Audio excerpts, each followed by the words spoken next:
që derdhen për Imam Huseinin paqja qoftë mbi të, nuk janë vetëm lot pikëllime, por ato janë lot pendimi, reflektimi dhe afërsia me Zotin e gjithësisë. Imam Bakri paqja qoftë mbi të ka thënë, nuk ka si dita e Huseinit.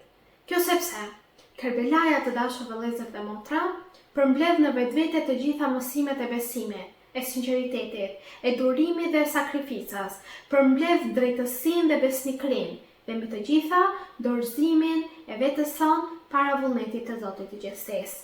Kush e kupton mesazhin e Kerbelas, e kupton më mirë dhe rrugën që e çon drejt Allahut të Madhëruar.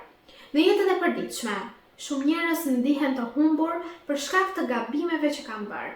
Disa mendojnë se mëkatet e tyre janë aq të mëdha sa Allahu nuk do t'i falë, të tjerë e shtyn pendimin duke menduar se se ka akoma kohë. Mirë po, mesazhi i Imam Huseinit është se dera e kthimit tek Allahu është në çdo moment dhe çdo sekondë të jetës sonë e hapur.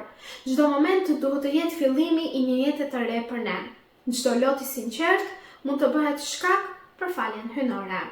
Çdo hap drejt Allahut gjen përballë mëshirën e tij të pafund. Prandaj të dashur vëllezër dhe motra, shtëpia e Imam Huseinit paqja qoftë mbi të, mbetet një simbol i përhershëm i shpresës. Ajo është vendi ku zemrat e thyera gjejnë ngushëllim, ku mëkatarët gjejnë falje dhe ku të humburit gjejnë tashmë drejtim. Ajo është shkolla ku njeriu mëson se asnjë gabim nuk është më i madh se mëshira e Allahut dhe se asnjë largësi nuk është e pakapërcyeshme kur ekziston dëshira e sinqertë për të kthyer te Krijuesi i gjithësisë.